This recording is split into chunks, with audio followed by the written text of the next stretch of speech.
저는 오늘 열매 맺는 인생이라는 제목으로 말씀을 전하고자 합니다. 하나님께서 우리 인간을 만드시고서 그에게 주신 첫 번째 계명이 무엇일까요? 몰라요? 우리 사람 통 몰라 해. 자, 이런 말을 내가 꼭 많이 하게 되면 안 되는데요. 자, 하나님께서 인간을 만드시고서 그에게 주신 제일 첫 번째 계명 뭐예요? 생육하고 번성하고 땅에 충만하라, 땅을 정복하라, 바다의 물고기와 하늘의 새와 땅에 움직이는 모든 생물들을 다스려라. 할렐루야, 할렐루야. 제 1계명이에요. 그럼 두 번째 계명이 뭘까요? 전부 다 눈이 지금 댕걸 골아가지고 뭘까, 또 이거 뭐 이상한 거 아닌가 또. 두 번째 계명이 뭔지 모르세요? 동산 각종 나무의 열매는 임으로 내가 먹되 선악을 하는 나무의 열매는 먹지 말지어다. 이 두 번째 계명이에요. 첫 번째 계명은 정복하라고, 두 번째 계명은 먹지 말라고. 하나는 긍정이고 하나는 부정이에요. 항상 하나님은 긍정부터 말씀하신 줄로 믿습니다. 칭찬부터 하시고 잘못된 거 있으면 야단치실 때가 있어요. 야단부터 치고서 칭찬하지 않으세요. 자, 그 나무의 열매를 먹는 날에는 반드시 죽으리라. 틀림없이, 예외 없이, 분명하게 꼭 살놈을 하나 없애라. 우리를 성경에서 말하는 죽음은요, 갈라짐이에요, 헤어짐이에요, 분리가 되는 것이에요, 만나지 못하는 것이, 이게 죽음이에요. 우리들의 육체가 죽으면 영혼하고 교제가 없어요. 하나님과 영적으로 죽으면 하나님과 교제가 없어요. 갈라지기 때문에. 이걸 말하는 것입니다. 자, 하나님께서 이 주신 두 번째 계명은 너무나도 중요한 것이에요. 그래서 아담에게 그 계명을 주었는데 나중에 하와가 만들어지고 나서 분명히 그 아내에게 아담이 말했을 거예요. 분명히 말했을 거예요. 하나님께서 다른 것은 먹을 수 있을 때 선악을 알게 하는 그 나무 열매만큼은 반드시 먹지 마라. 내가 그것을 확인하고 숙지하고 있는가 다시 시험 보고 레포트 쓰게 만들어서 확실하게 정확하게 전달이 돼서 이 사람이 숙지하고 있는 것이 이거를 또 확인했어야 돼요. 근데 먹지 말라는 거 알았지? 그래, 알았지? 아유, 이뻐라. 내 살 중에 살이요, 내 뼈 중에 뼈다. 너무 이쁘구나. 알았지? 이렇게 대충 넘어가니까 나중에 마귀가 꼬일 때 하나님이 참으로 너희에게 모든 동산 모든 나무의 열매를 먹지 말라 하시더냐. 여러분들 보세요. 하나님은 다른 거는 다 먹되 선악을 알게 하는 나무 열매만큼은 먹지 말라고 그랬는데 마귀는 하와를 속이기 위해서, 혼돈하기 위해서, 정신없게 만들기 위해서 모든 나무 열매를 먹지 말라고 그랬더냐, 그렇게 물어봤어요. 이상하다. 내가 그렇게 듣지 않았는데 왜 갑자기 모든 나무 열매를 먹지 말라는 얘기가 나오지? 아니야, 그거 아니야. 그 모든 것을 먹지 말라고 그런 게 아니라 선악을 알게 하는 나무의 열매 그거는 먹지도 말고 만지지도 말라고 그랬어. 여러분들 만지지 말라는 말은 없어요. 먹지 말라고 그랬지. 근데 만지지도 말라고 그랬는데 그게 헷갈리니까 이런 얘기 저런 얘기가 막 나오는 거예요. 자기들은 확실하게 없는 거예요. 미혹하게 만드는 거예요. 우리를 마귀의 어떤 속삭임에 절대로 타협하지 마시기를 바랍니다. 알면 하고 기면 기지 대충 거의 절충하는 그런 말이 없어요. 성경은. 거짓말하지 말라고 그랬으면 거짓말하지 말아야 돼요. 음란하지 말라고 하면 음란하지 말아야 돼요. 도둑질하지 말라면 도둑질하지 말아야 돼요. 도둑질하는 것을 합리화시켜 아닌 것 같이 얘기를 해요. 그건 안 되는 것이요. 자, 하와가 이렇게 정확한 말을 하지 못하면서 너희가 죽을까 하노라. 그러니까 영어로 보면 이렇게 돼 있어요. You shall surely die 이렇게 돼 있어요. 너는 확실히 분명히 죽으리라 이렇게 됐는데 이제는 you will die 라고 돼 있어요. 너는 그냥 죽는다는 얘기를 하신 것 같은데 그러면 안 죽을 수도 있다는 건가? 뭐 이런 식으로 정확하게 이렇게 전달을 하지 못했기 때문에 정확히 받아들이지 못하고 또 숙지하지 못했기 때문에 그런 것이었다고 생각이 들어요. 그러니까 마귀가 그걸 탁 잡고서는 결코를 어디다가 붙였느냐? 결코 죽지 아니할, 결코 죽으리라 하는 그 말을 결코 죽지 아니하리라 라고 확 바꿔버렸어요. 헷갈린 거예요. 너희가 그것을 먹으면 오히려 너희 눈이 밝아져서 하나님과 같이 하나님과 똑같은 레벨을 올라가서 하나님의 선악을 구별하듯이 너도 선악을 구별할 수 있어. 그분이 선하다 할 때 너는 악하다고 말할 수 있고, 그분이 나쁘다고 할 때 너는 선하다고 말할 수 있어. 네 마음대로 결정해서 하나님과 같이 네 스스로가 독립투사가 되어서 일할지어다 그런 말을 주신 거예요. 하나님이 너도 하나님과 같이 되는 걸 싫어하기 때문에 우리가 같은 레벨에 있으면 안 되겠다 싶어서 너를 당신의 레벨에 올라오지 못하도록 하기 위해서 먹지 말라고 그러는 거지 죽는 거 아니야. 그런 얘기를 딱 듣고서 선악을 다하는 나무를 딱 보니까 먹음직도 하고 보암직도 하고 지롭게 할 만큼 탐스럽게 보이더라. 벌써 오염된 거예요. 유혹이 뭐냐? 죄의 씨앗에 오염당하는 거예요. 죄의 씨앗을 탁 뿌려요. 근데 거기서 오염당하면은 벌써 이미 나는 죄를 지을 수 있는 어떤 가능성을 굉장히 높이는 거예요. 이게 유혹이에요. 이게 마귀의 속삭임이에요. 정확하게 분별할 수 있기를 주의 이름으로 축원합니다.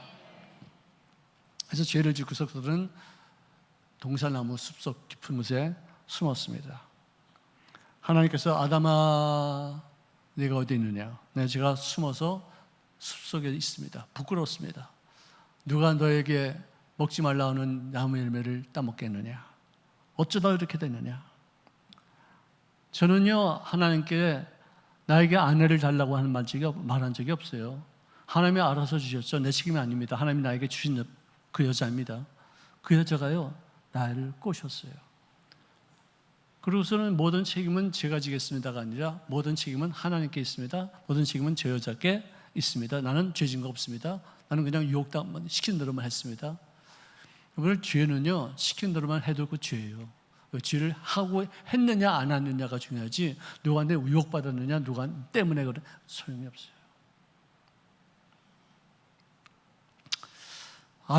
아담이 그런 말을 하니까 하나님께서 이브에게 너는 어떻게 누구 말 듣고 이렇게 했느냐 했더니 뱀이 나에게 유혹해서 내가 했습니다. 또 자기 잘못이 아니에요.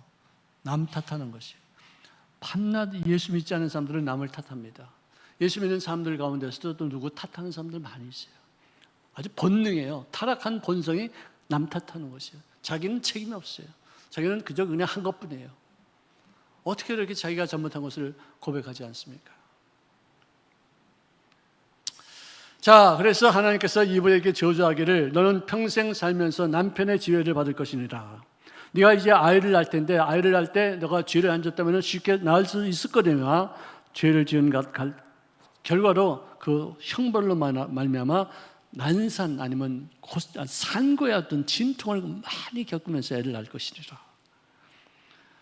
아담아 너는 뭐 네 탓이 아니라고 말하지만 책임은 너에게 다 있느니라.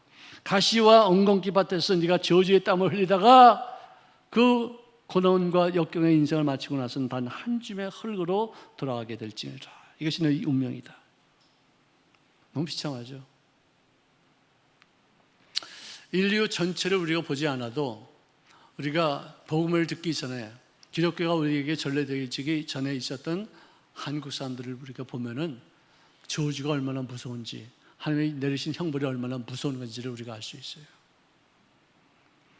우리가 예수 믿기 전에는 지극히 가난했어요.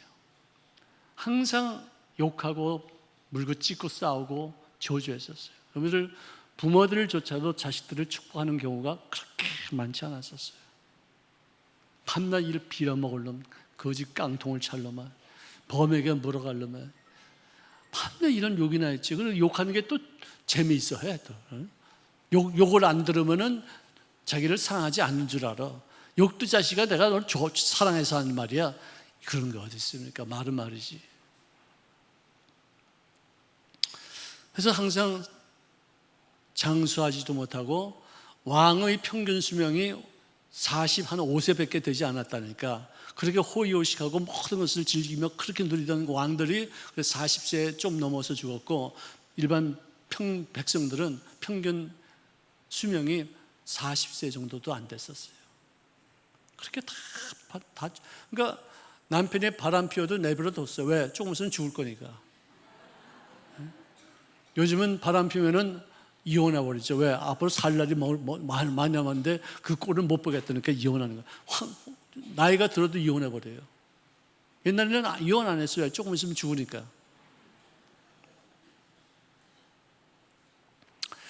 자, 신분의 차이가 심해서 쌍놈으로 사는 사람들은 정말 인간 이하의 취급을 받았어요. 짐승보다 더 못하게 인생 살았었어요. 남녀의 차별도 또 심했었습니다. 남자가 우월권위가 있었어요. 그냥 여자를 지배하는 정도가 아니고 학대할 정도였죠. 아니, 아들을 낳아도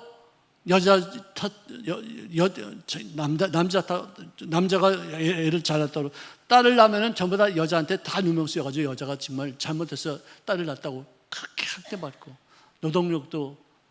노동력 이하로는 취급하지 않았었어요. 인격적으로 다 모독했어요. 진짜로 남편이 바람 피우면은 참아야 돼. 무조건 참아야 돼. 왜 이렇게 딴 처벌되려냐고 뭐라고 그럴 수도 없어요. 그러면 뭐 칠고지약 중에 하나라고 해서 또 내가 조금 맞았지. 인간 이하였었어요. 이게 바로 우리 한국 얼마 되지 않았었어요. 한 100년 전, 뭐 100년까지도 않았어요. 기독교에 들어오고서도 한참 지나고 나서도 이제 여성의 권리가 이렇게 좋아지기 시작한 지 한 20년밖에 안 됐었어요. 거기다 밤낮 미신에 젖어서 장독대에다 그래서 비나이다 하지, 점치러 다니지, 또 그냥 밤낮 제사드리죠. 그냥 심효사례가 뭔지 아십니까? 아버지가 죽으면은 아버지 무덤가에다가 천막을 지어놓고 거기서 3년 동안 모욕도 안 하고 세수도 안 하고 손톱도 안 깎고 머리 다 이렇게 산발하고 이렇게 해야지만 아버지를 죽인 그 죄값을 자기가 치르는 거라고. 왜 아버지가 돌아가신데 왜 지가 아버지를 죽였다 그래? 불효했기 때문에 돌아가셨다 이거예요. 참 정말 너무나도 악한 그런 제도였었어요. 팔자 타령하고 밤낮 업보가 조상죄 지었던 것 때문에 밤낮 그러고 있었어요. 이제 우리가 광복된 지가 얼마 안 됐지, 광복절 지난 지가 며칠 안 됐지만요, 우리가 일본 탓할 것만은 아니에요. 그때 당시 시대는 약육 강식의 시대였었어요. 우리가 얼마나 못났으면, 우리가 얼마나 힘이 없었으면, 우리가 얼마나 세상 물정 몰랐었으면 그렇게 일본에게 이렇게 침범당해서 그렇게 수탈을 당합니까? 35년 동안 진짜로 인간이야. 나라 뺏겼죠, 말 뺏겼죠, 이름 뺏겼죠, 문화 뺏겼죠. 우리가 할 수 있는 것은 아무것도 없었어요. 이 정도로 되면 완전히 정말 수탈당하기 정말 지극히 그냥 고통스러운 그런 순간이었던 것이죠. 일본의 식민지가 그렇다 하지만 중국이 우리를 수탈한 것은 또 이루 말할 수 없어요. 시진핑이 옛날에 트럼프 대통령이 미국의 대통령이 되었을 때 찾아가서 하는 말이 조선은 우리의 속국이었다 그렇게 말해요. 그게 할 말입니까? 옛날에는 우리를 갖다 수탈했다 이거. 우리 밑에 있는 나라였다. 우리가 조정했다 이거. 우리가 명령 없이는 왕도 세우지 못했다 이거. 여자들 갖다 놓으면 여자들 다 갖다 줘야 되고, 돈 갖다 놓으면 돈 갖다 주고, 어떤 대사 하나가 가면은 왕이 무릎 꿇고서 그에게 절을 해야지. 그런 시대가 있었어요. 너네들이 우리를 수천 년 동안 수탈할 때 우리는 힘도 못 쓰고 형편없는 그런 나라가 됐지만, 미국이 와가지고 우리를 갖다가 도와주고 우리를 인간 대접해주고 우리를 갖다가 용기를 주고 하고 나서 100년도 안 돼가지고 이렇게 세계적인 나라가 됐다면은, 너희들이 우리를 속국으로 삼아서 우리를 착취했던 그것이 뭐 이렇게 자랑거리가 되느냐 이거야. 나쁜 자식들아. 중국은 이제 앞으로 어떻게 소망이 없어요. 내가 보기엔 그런 것 같아요. 우리 대한민국을 이렇게 우습게 여기면은 나중에 이놈들 혼나요. 아멘도 안 하는 거 봐라. 아멘도 안 하는 거. 그 정도의 어떤 기백을 갖고 살아야지 됩니다. 그러고 나서는 북한에 의해서, 그것도 무신론 인문주의 공산당을 통해서 전쟁을 체험하게 되어지고 그것으로 철저하게 황폐화되어졌어요. 이 나라는 더 이상 일어서지 못할 것이라는 어떤 그런 판단을 할 정도로 나라가 그렇게 잿더미에 들어가 있었어요. 이것이 복음이 없었던 우리 한국의 실상이에요. 전 세계도 다 비슷한 겁니다. 어느 정도 차이는 있지만 그런 것이 많이 있어요. 자, 오늘 본문 말씀에 나오는 한 우물가의 한 여인을 우리가 한번 살펴보십시다. 그녀가 우물가를 찾은 것은 정오 정도의 시간이었어요. 점심때였었습니다. 보통 여인들은요, 아침 아니면 저녁 때 우물가를 찾습니다. 왜? 아침에 식사 준비해야죠. 저녁 때는 식기를 또 닦아야 되겠죠. 그렇기 때문에 선선한 그 시간을 찾는데, 자, 왜 이렇게 정오에 나와서 우물을 찾았느냐 하면은 늦잠을 잤을까 아니면 야간 근무를 했었기 때문에 잠이 부족해서 잠을 좀 더 자다가 일어났을까, 그렇게 생각할 수 있겠지만 의도적으로 사람들의 시선을 피하기 위해서, 아무도 나를 보는 사람이 없도록 만들기 위해서 그 시간을 택했다고 우리가 말할 수 있을 것입니다. 예수님께서 거기 앉아 계시는데 그 여인이 물동이를 메고서 찾아왔습니다. 주님께서 친히 말씀을 거시기를 여인이여 나에게 물을 좀 달라 했더니, 보세요, 이 사람도 복음을 듣지 못한 그런 사회에서 생활했던 사람들입니다.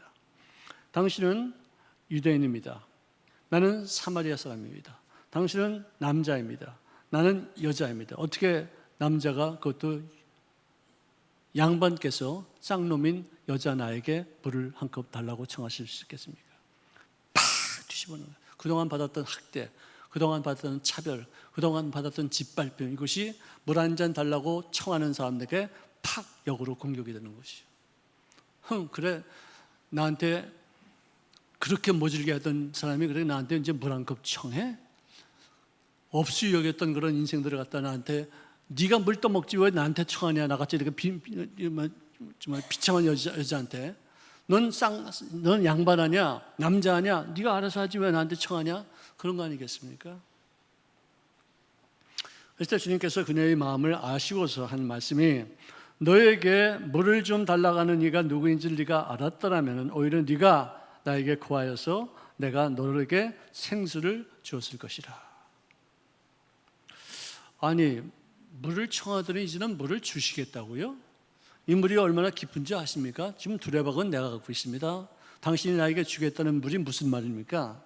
아니, 우리 조상 야곱이 이 물을 우리에게 주셔서 그 모든 자손들과 그 모든 자손들이 기르고 있던 짐승들을 다 마셨는데 당신이 야곱보다 더 큽니까? 어떻게 이 물을 놔두고서 내가 새로운 물을 주겠다고 그렇게 말씀하십니까? 아주 똘똘한 여자였던 것 같아요, 내가 보기에는.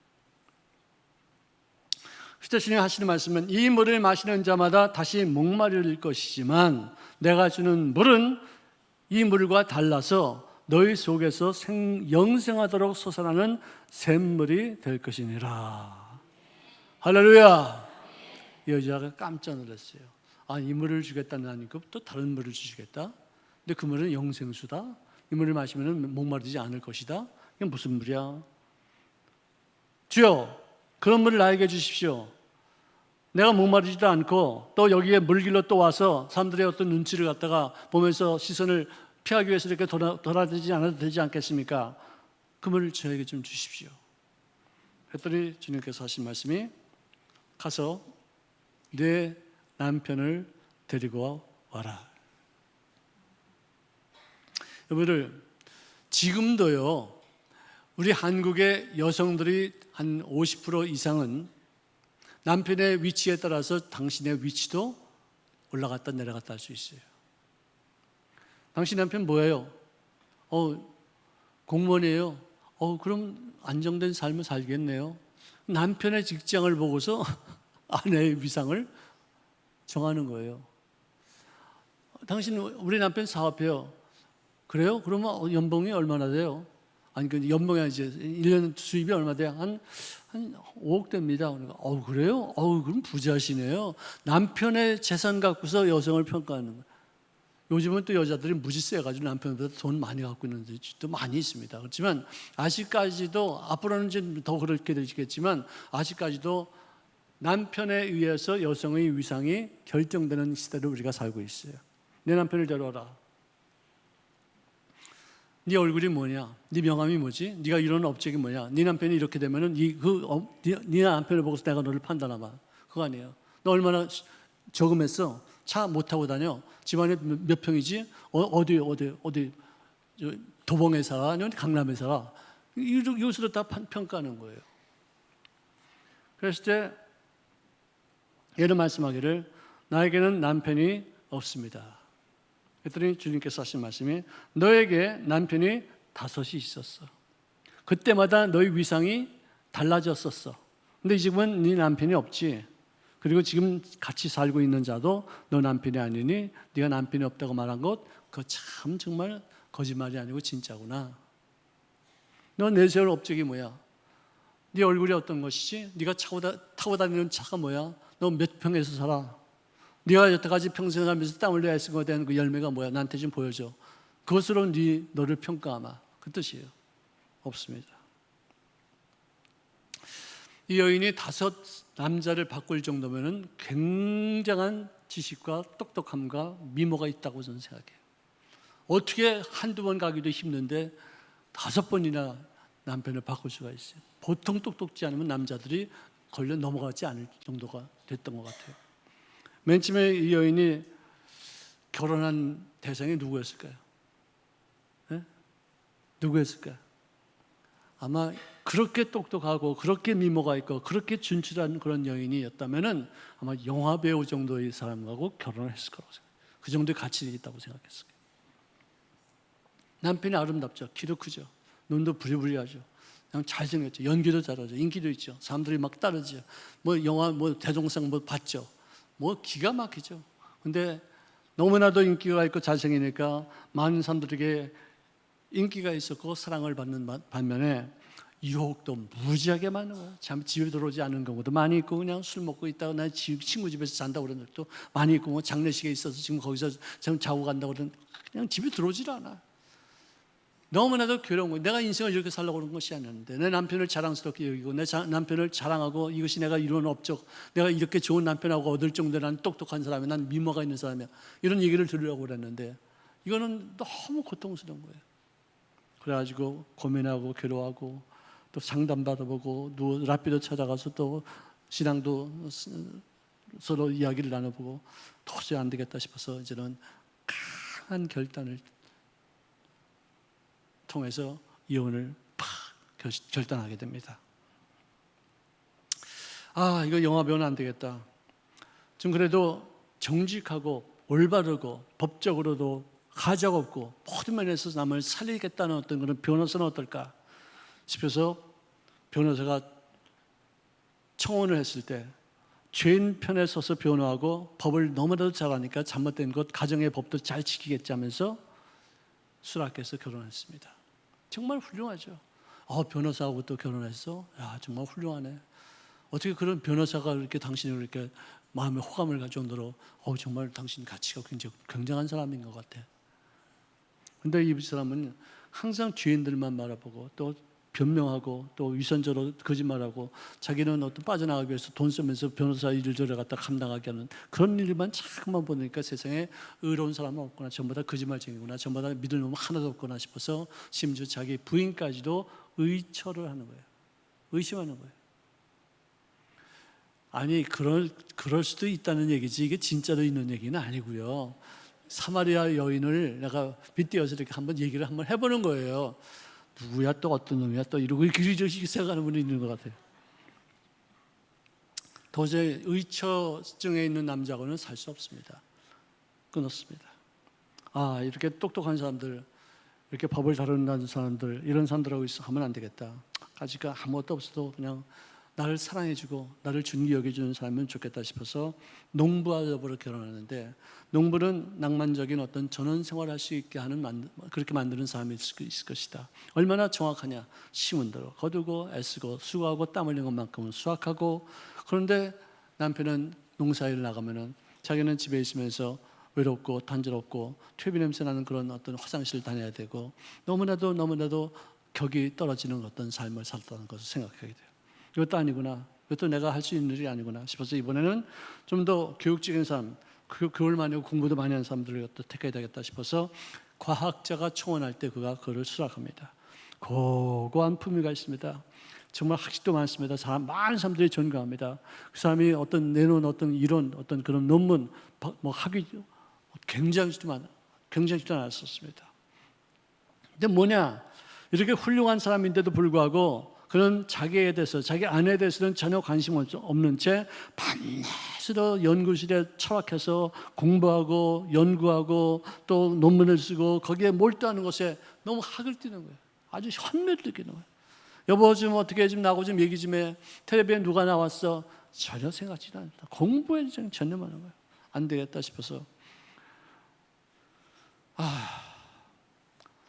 의사가 나한테 청혼하면 내가 그 사람하고 얘기를 좀 해봐야 되겠다. 왜? 생명을 살리는 요소는 사람들의 마음도 잘 이해할 거 아닌 것인가.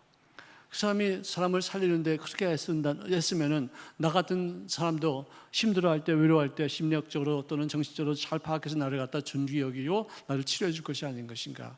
나의 아픔도 내 생각의 어떤 외로움도 만족해 줄 분이 바로 이런 분일 것이다 싶어서 결혼을 했는데, 어떻게 잘 모르고서 의사는 다 그런 줄 알았더니 이 사람은 외과 전문 수술이었어요.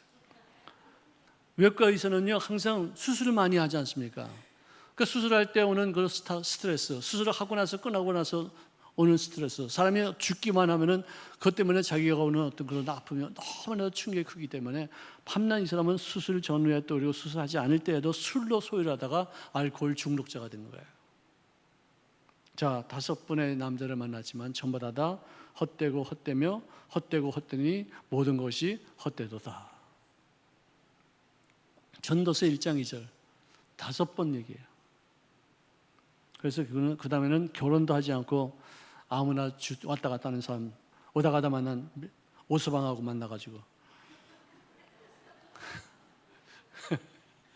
오다 가다 만난 사람을 누가 그래요? 오서방이라고 그래요.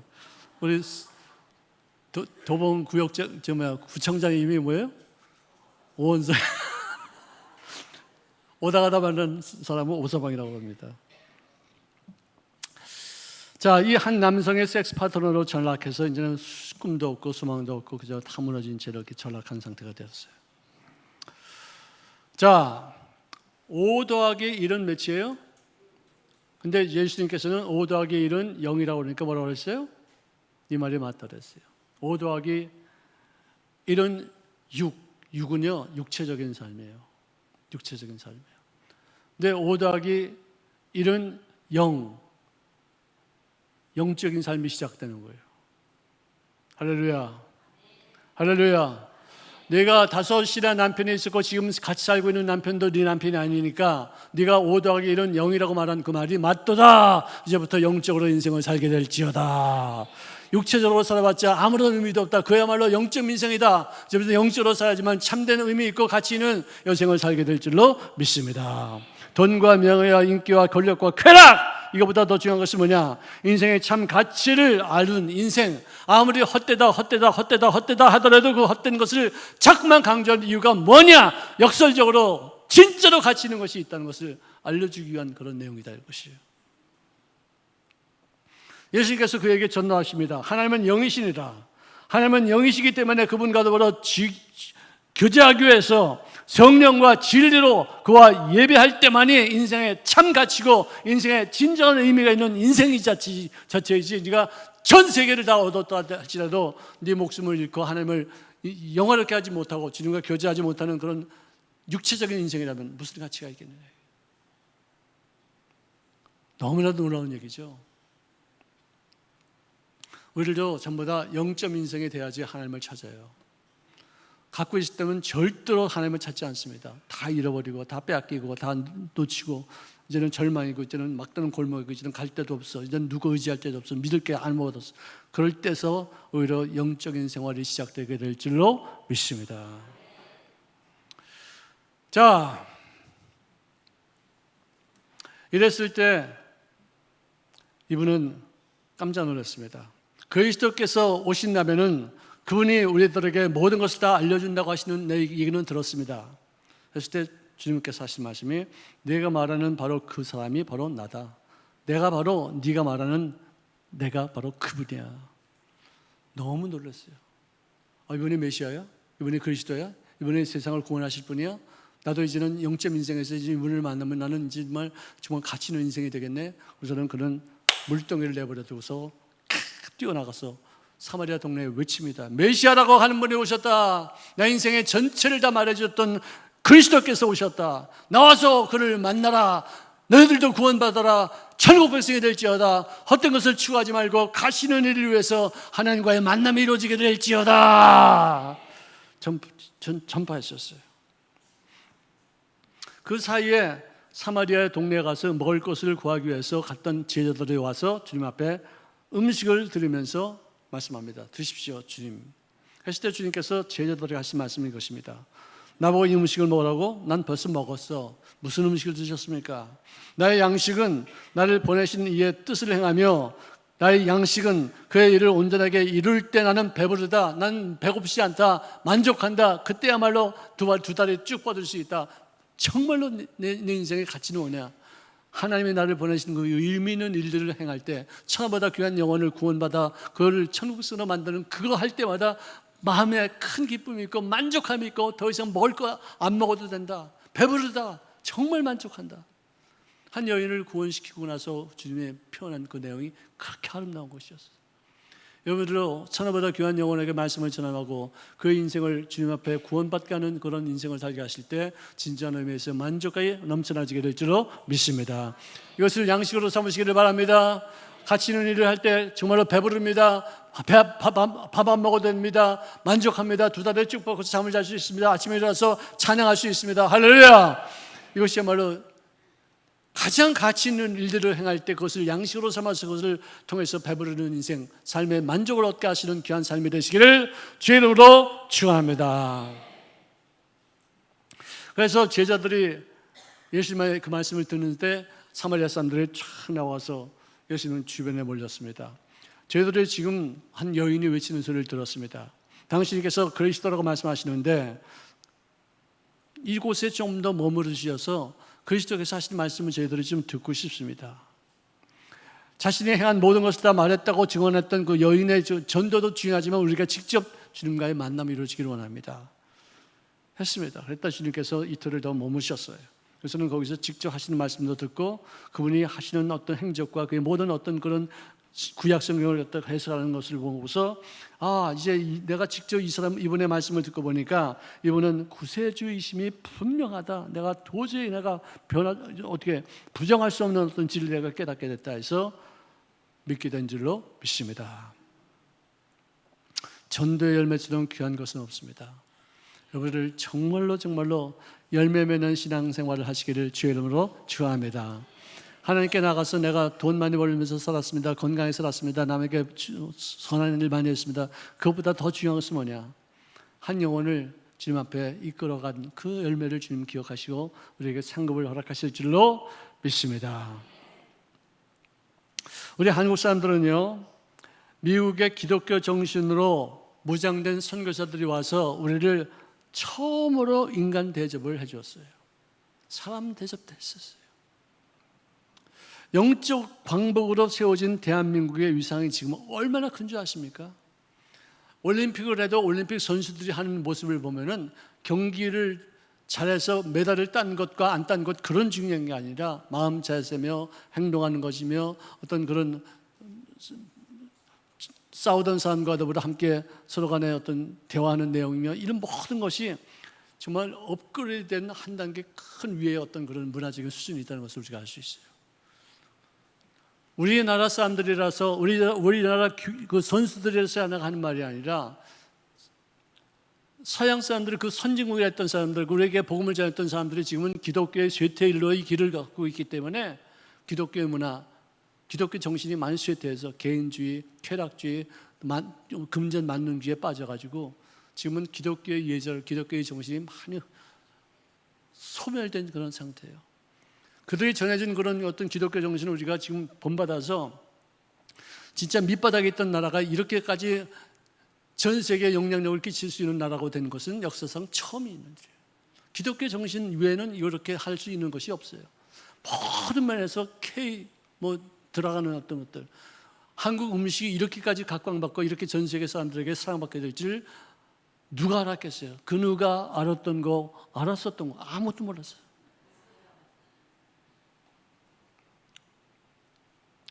그래서 우리가 이제는 기독교 정신으로 지금 가져가지고 기독교 어떤 문화가 많이 지금 상승 곡선을 올라가고 있는 그런 상태이기 때문에 기독교 정신이 소멸하는 그런 서양 사람들이 한국에 와가지고 탐복을 하는 거예요. 어떻게 이렇게 친절할 수가 있어?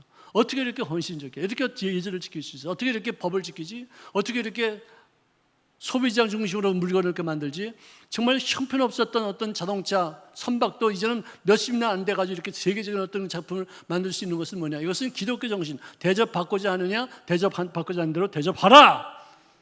이래서 좋은 제품을 만드는 거예요. 최선의 제품을 만드는 거예요. 인기 짱나는. 우리 옛날에 내가 하는 얘기가 많지만 코끼리 밥통 우리가 내가 일본에 있을 때요, 그게 유행해가지고 아니 나를 찾아온 사람들이 나를 왜 찾아왔냐 했더니 코끼리 밥통 사달라고 이제 찾아온 거예요. 그분들이 아키하바라 거기에 코끼리 밥통 어디서 얼마는지 어디서 파는지 다 알아 나보다. 거기 안대만 해달래.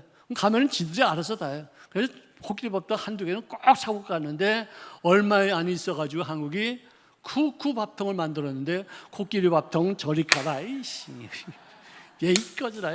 어느 누가 코끼리 밥통 타는 사람들은 있어요. 한국 사람들은 머리가 좋아서요, 카피하는 게 아니라 그보다 더 10배 더 좋은 걸로 만들으니까 세계적인 상품이 되는 거예요. 여러분들, 이런 정신은요, 남을 섬기는 마음에서 나오는 것인 줄로 믿습니다. 성공해서 이제는 은혜를 갚는 그 친절에 탐복하는 서양인들. 아니, 우리는 보통 지하철 그냥 타고 다니잖아요. 근데 그 사람들은 지하철 타고 저 탐복을 해. 뭐가 탐복할 게 있지? 우리는 밤낮 이러고 살았는데. 근데 어떻게 겨울에 좌석이 뜨끈뜨끈하냐 이거야. 이런 데는 전 세계 하나도 없대. 여름에는 또 얼마나 그냥 에어컨이 막 나오는지 춥대. 그럼 지하철을 타고 나서 카톡 할 수 있어. 카톡. 와이파이로 그냥 정말 뭐든지 다 할 수 있어. 다 공짜야, 공짜. 식당에 들어가면은 띵띵띵 이걸로 주문을 다 해버려. 그냥 뭐 왔다 갔다 하죠. 그리고 좀 그릇은 또 로봇가 날라 그냥 왔다 갔다 하면서. 이런 것을 우리는 그냥 당연한 건 줄 알고 있는데 이 사람들은 어떻게 이런 것을 만들기까지의 정신 상태가 정말 우리가 탐복하지 않을 수 없다는 거예요. 여러분, 국가이건 기업이건 한 개인이건 교회건 기독교 정신이 소멸되면 누구든지 쇠퇴의 길을 걷게 되는 것이죠. 교회가 왜 이렇게 요즘 와서 이렇게 좀 어려우냐? 기독교 정신이 빠졌어요. 섬기지 않아. 권력을 추구하려고 들어. 돈 벌려고 들어요. 그러니까 기독교가 쇠퇴하는 것이에요. 섬기고 화목하고 서로 하나가 되어지고 힘을 연합하고 용서하고 할렐루야, 이런 문화를 정착시키는 데 쓰임받는 여러분들 개인 되시기를 주의 이름으로 축원합니다.